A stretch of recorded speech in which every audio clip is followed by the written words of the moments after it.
Olá, meus queridos e amados irmãos da Igreja Batista Vital Brasil, do Pastor Domingos, da promotora Aparecida.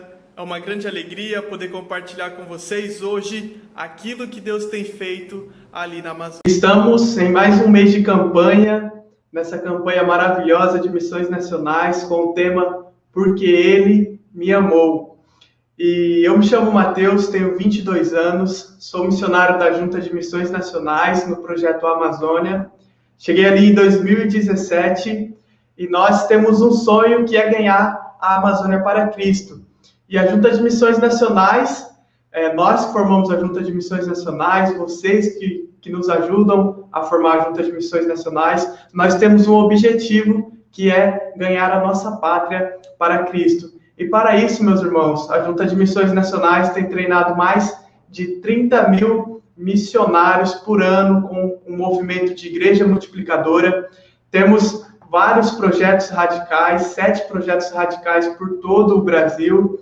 Também temos Casa Viver, Cristolândia e temos o projeto Amazônia, no qual eu faço parte. O projeto Amazônia tem o objetivo de alcançar todos os povos ribeirinhos com o evangelho ali no interior da Amazônia. Hoje somos mais de 130 missionários radicais, trabalhando em 119 comunidades ribeirinhas e indígenas, e o projeto Amazônia, ele é um macro, e dentro desse macro existem os projetos que formam ele. E um deles é o projeto Radical Amazônia, no qual eu faço parte. O projeto Radical Amazônia é para jovens vocacionados que querem dedicar 2 anos de sua vida ou a vida toda servindo a Deus em uma comunidade ribeirinha, plantando igrejas relevantes e formando líderes autóctones nessas comunidades ribeirinhas. Cada radical hoje tem a oportunidade de fazer um seminário à distância. Então, 2 vezes por ano, nos reunimos em Manaus para fazer esse seminário EAD. E quando voltamos para a nossa comunidade, colocamos ali tudo que aprendemos em prática. O radical ele fica 3 meses em treinamento e 1 ano e 9 meses trabalhando em sua comunidade. E nesses 3 meses de treinamento nós aprendemos como nos relacionar com o povo ribeirinho, aprendemos sobre a cultura do povo ribeirinho e através disso usamos como ferramenta para alcançar aquelas pessoas para Cristo. Nós também temos que aprender 25 narrativas da Bíblia, para quando formos para as comunidades, a gente contar essas narrativas para aquelas pessoas, para aqueles comunitários. Por quê, meus irmãos? Quando estamos na comunidade, nós não saímos com Bíblia a todo momento. E o nosso meio de se relacionar com aquelas pessoas é o relacionamento discipulador. Mas o que é isso, missionário? Se aquelas pessoas vão pescar, se aquelas pessoas vão jogar bola, se aquelas pessoas vão para a roça, vão fazer farinha, nós vamos junto com eles.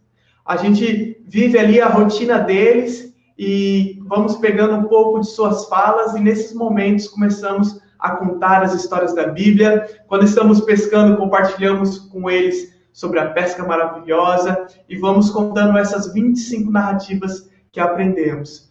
Também dentro do projeto Amazônia, temos o projeto Novo Sorriso da Amazônia, que tem como objetivo erradicar a cárie nas comunidades ribeirinhas. Então, cada radical fica 3 meses em treinamento e dentro desses 3 meses de treinamento, a gente tem um curso de saúde, de agente de saúde bucal, que nos capacita para estar fazendo e desenvolvendo o projeto Novo Sorriso da Amazônia. E junto com o projeto Radical Amazônia, com o projeto Novo Sorriso da Amazônia, temos o projeto Barco O Missionário. É um barco que leva ação de compaixão e graça pelas comunidades ribeirinhas, vai ali com uma equipe odontológica, cuidando dos dentes daquelas pessoas, cuidando da saúde física daquelas pessoas e também cuidando do principal, que é a saúde espiritual daquelas pessoas. Qualquer pessoa pode fazer uma viagem no barco missionário. Então, eu desafio vocês a estarem montando uma caravana aí da sua igreja e estar indo conhecer a Amazônia pelo barco missionário. Não pense você que você precisa ser da área da saúde para estar visitando a Amazônia pelo barco missionário. Você que tem um coração ardendo por missões, que quer conhecer o que Deus tem feito entre as comunidades ribeirinhas, essa é uma oportunidade de você dedicar 7 dias da sua vida visitando as comunidades ribeirinhas através do barco O Missionário.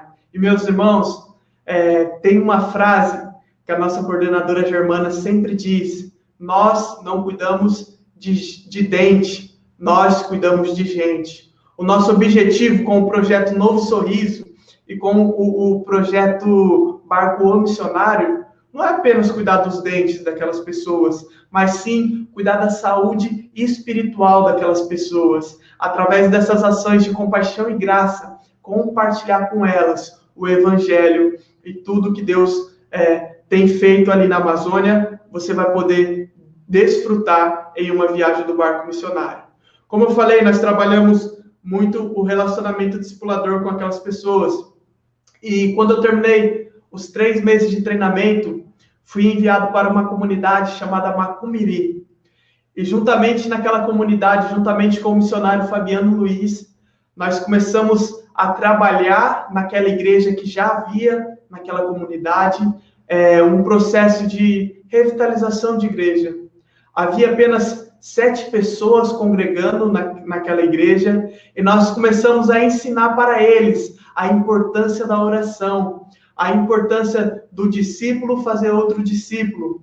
Começamos a implantar no coração daquelas pessoas um coração missionário, um coração que ardesse por missões. E nós temos colhido os frutos do que Deus tem feito ali naquela comunidade.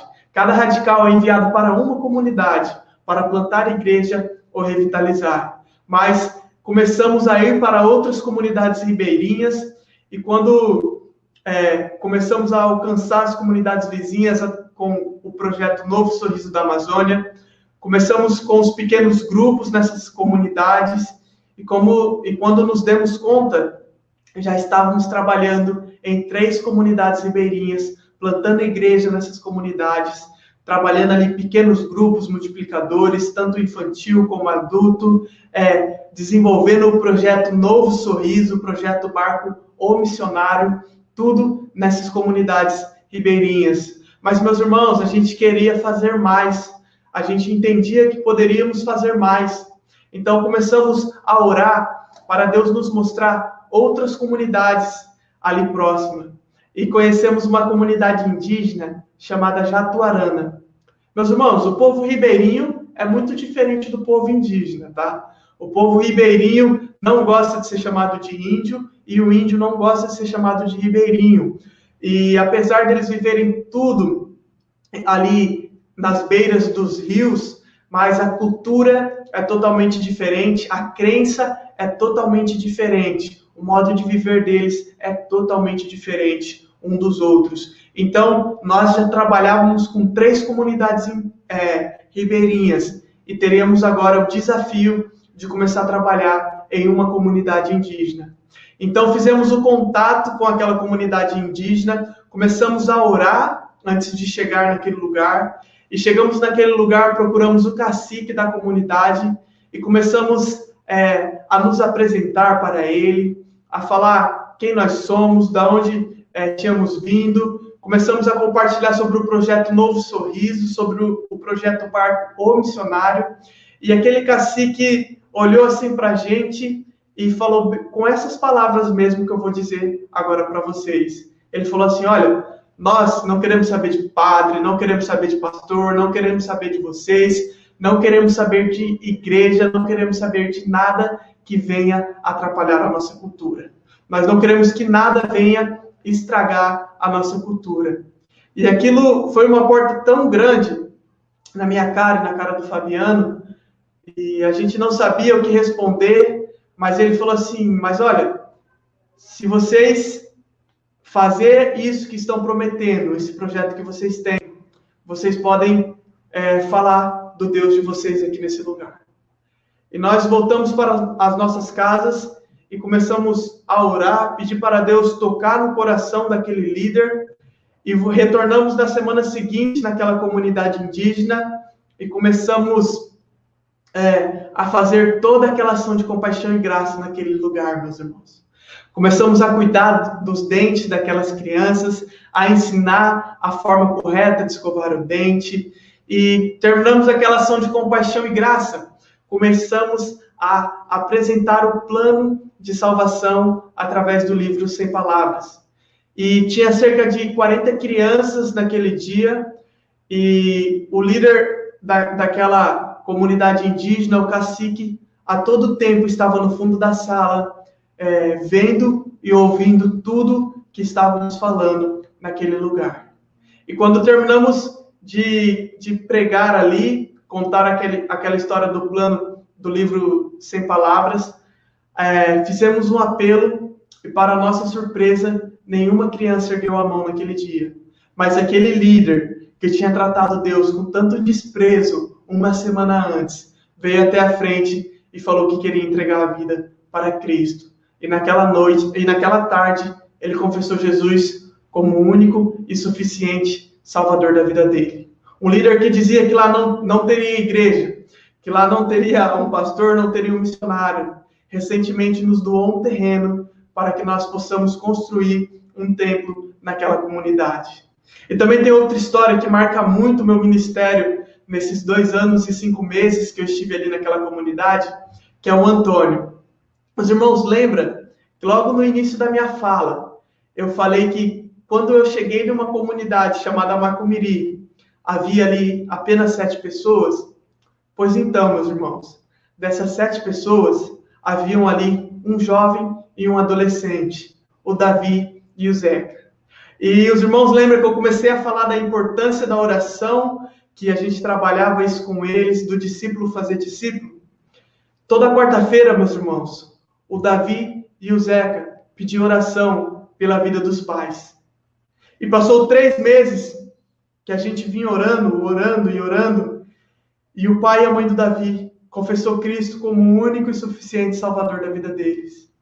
E aí se juntou aquele pai e aquela mãe, junto com os 2 filhos, e começou a orar pela conversão dos outros irmãos do Davi. E Deus foi fazendo algo maravilhoso naquela família, que 2 irmãs do Davi entregou a vida para Cristo, depois um irmão do Davi entregou a vida para Cristo, em seguida outra irmã entregou a vida para Cristo, e aquela família foi crescendo ali na igreja, Deus foi alcançando aquelas pessoas, mas tinha ainda um irmão do Davi que precisava conhecer Jesus como o único e suficiente Salvador da vida dele. E esse irmão não era uma pessoa qualquer. Esse irmão do Davi se chama Antônio. E o Antônio, ele era o traficante daquelas comunidades ali. Era ele que comandava o tráfico ali na comunidade do Macumiri e nas comunidades ao redor. E, meus irmãos, era uma pessoa que ninguém tinha esperança nenhuma. Era uma pessoa que não gostava dos missionários, que não gostava da igreja, que não gostava de ver a família tendo uma mudança de vida, da postura que eles tinham. E você pode estar se perguntando, poxa, mas lá na Amazônia já tem tráfico, tem drogas. Saibam, meus irmãos, que o evangelho tem demorado para chegar naquelas comunidades ribeirinhas. Mas a bebida e as drogas já estão lá há muito tempo. E o Antônio era, então, o traficante daquela região. E aquela família começou a clamar pela vida do Antônio, a pedir que Deus salvasse o Antônio. E de tanto o pai dele falar de Jesus para ele, ele falou assim, olha, pai, o senhor já está me perturbando com essa história. Eu vou fazer o seguinte, se ser honesto compensar, eu nunca mais volto a traficar. Eu vou ficar 1 mês aqui sem traficar nessas comunidades, e se isso compensar, eu vou parar de mexer com isso. E o Antônio não aguentou nem 15 dias, meus irmãos. E nós tínhamos uma visita marcada ali durante a semana, em uma casa próxima do Antônio, e chegamos naquela casa, as pessoas não estavam, e eu e o Fabiano nos sentimos tocados aí na casa do Antônio. Nós sabíamos que ele não gostava da gente, nós sabíamos que ele não gostava da igreja, não gostava dos cristãos, mas nós sentíamos que era Deus que estava nos mandando para aquela casa naquela noite. E quando chegamos na casa do Antônio, batemos na porta, o Antônio abriu a janela e ficou olhando para nós. E nós falamos: Antônio, nós queremos conversar um pouco com o senhor. E o Antônio estava com um semblante tão triste, mas tão baixo. Eu e o Fabiano não sabíamos, mas naquela mesma semana que nós havíamos ido na casa do Antônio, foi quando ele falou para o pai dele que ele não aguentava viver uma vida sem ostentação, que ele iria voltar para o tráfico e que ele seria o maior traficante que aquela comunidade já teve. Mas ele tinha dito algo para o pai dele. Ele falou: pai, se o milagre não acontecer na minha vida durante essa semana, eu vou voltar para o tráfico. E nós não sabíamos disso, meus irmãos, mas o pai dele sabia, a mãe dele sabia, aquela família sabia e começou a orar pela vida dele. Então, quando chegamos na casa do Antônio, ele estava com um semblante tão triste, com um vazio tão grande no seu coração, um vazio que ele tentava preencher com tantas coisas, com drogas, com bebidas, mas que só Jesus poderia preencher.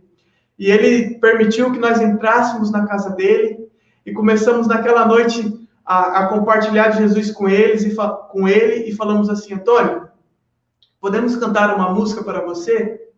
E o Antônio falou: pode.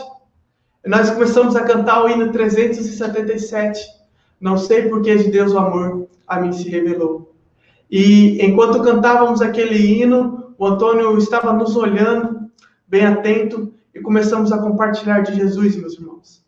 E naquela noite, aquele traficante entregou a vida para Cristo. Uma pessoa que ninguém dava esperança. Uma pessoa que todo mundo só via dois destinos para ele, que era ou a morte ou a cadeia. Hoje há uma pessoa que tem levado a esperança nas comunidades ribeirinhas. O Antônio, depois de 3 meses de convertido, o Fabiano havia pregado e o Antônio nos chamou depois do culto e falou assim: missionários, eu preciso aprender a falar de Jesus, eu preciso aprender a pregar, eu preciso aprender a compartilhar dessa graça de Deus, porque tem pessoas que estão na mesma situação que eu estava, que precisam ouvir falar de Jesus, porque se Deus me amou, Ele também ama essas pessoas, missionário. Eu preciso aprender. O Antônio, ele tem um sonho, meus irmãos, que é um dia ser um pastor, ser um missionário. E nós temos orado pela vida do Antônio, temos discipulado aquele rapaz, e ele já tem sido um cristão relevante naquela comunidade. Ele é o nosso promotor de missões, e quando chega a campanha de missões, ele começa a mobilizar aquela comunidade. Aquela igreja ali ama missões. Quando chegamos tinha 7 membros e hoje já tem 30 pessoas congregando ali. E aquelas pessoas começam a vender farinha, começam a vender um porco, um pato, começam a se mobilizar para dar uma boa oferta na campanha, porque eles falam assim: olha, se um missionário chegou até a minha comunidade através de ofertas, eu sei que com a minha oferta, outros missionários vão chegar em outras comunidades ribeirinhas. E meus irmãos, eu não nasci em um lar cristão, eu não nasci em uma família cristã, eu não nasci dentro de uma igreja, eu me converti aos meus 9 anos e dos 10 anos aos 14, eu já me senti chamado para ir para a Amazônia, só que o tempo foi passando e eu fui esquecendo desse chamado. E aos meus 19 anos eu me via no melhor momento assim da minha vida, pois eu tinha o sonho de ter um carro, de ter um emprego, de ter uma faculdade, e eu tinha tudo isso aos 19 anos, e eu fui em um congresso para jovens vocacionados, e ali eu vi um jovem chamado David, compartilhando de tudo que Deus estava fazendo na Amazônia. E naquela noite eu lembrei do meu chamado, meus irmãos. Eu vi que eu estava preso aos embaraços dessa vida, que eu estava preso ao que esse mundo tinha a oferecer e que eu não estava cumprindo o chamado de Deus para a minha vida. 2 Timóteo 2,4 diz assim: nenhum soldado em serviço se embaraça com os negócios dessa vida, a fim de agradar aquele que o alistou para a guerra.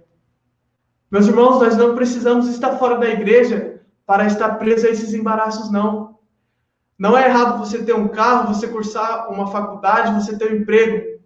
Mas errado é você ter tudo isso e se esquecer do chamado de Deus para a sua vida, de não viver aquilo que Deus tem para a sua vida, de não compartilhar do Evangelho com outras pessoas, e nós nos prendemos a essas coisas materiais e esquecemos que tem pessoas morrendo sem ouvir falar de Jesus.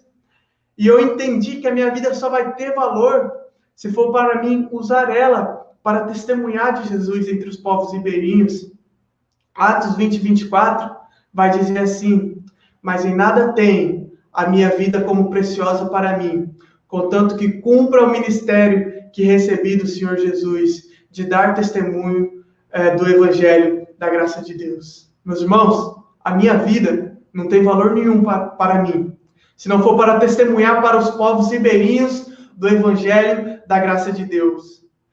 Vocês não sabem algo que dói muito aos nossos corações: ouvir de um ribeirinho nos cobrando o porquê demoramos tanto para chegar naquela comunidade ribeirinha. Esses irmãos, quando eles entendem para onde que eles estavam indo, qual seria a eternidade deles, eles nos chamam e diz assim: missionário, por que você demorou tanto para chegar aqui nessa comunidade? Por que você não chegou antes aqui nesse local? Porque nesse tempo morreu um familiar meu sem conhecer a Cristo. Morreu um tio, morreu um filho, morreu um pai. E essa pessoa não ouviu falar de Jesus. Por que você demorou tanto? Meus irmãos, nós batistas brasileiros não podemos mais ouvir isso desses povos ribeirinhos. Nós precisamos fazer mais. Existem 37 mil comunidades ribeirinhas ali na Amazônia. E nós devemos fazer mais. A nossa vida só terá valor se for para nós testemunharmos de Deus entre os povos ribeirinhos. E não pense você que você precisa sair da sua casa para ser um missionário. Você é um missionário onde você está, desde que você testemunhe do Evangelho da graça de Deus. Mas hoje, nesse dia, eu faço um apelo para você. Faça mais. Ore mais por missões. Se você já ora 10 minutos por missões, se comprometa hoje diante de Deus a fazer o dobro, a orar 20. Se você já tem falado de Jesus para uma pessoa, se comprometa hoje a falar para 2.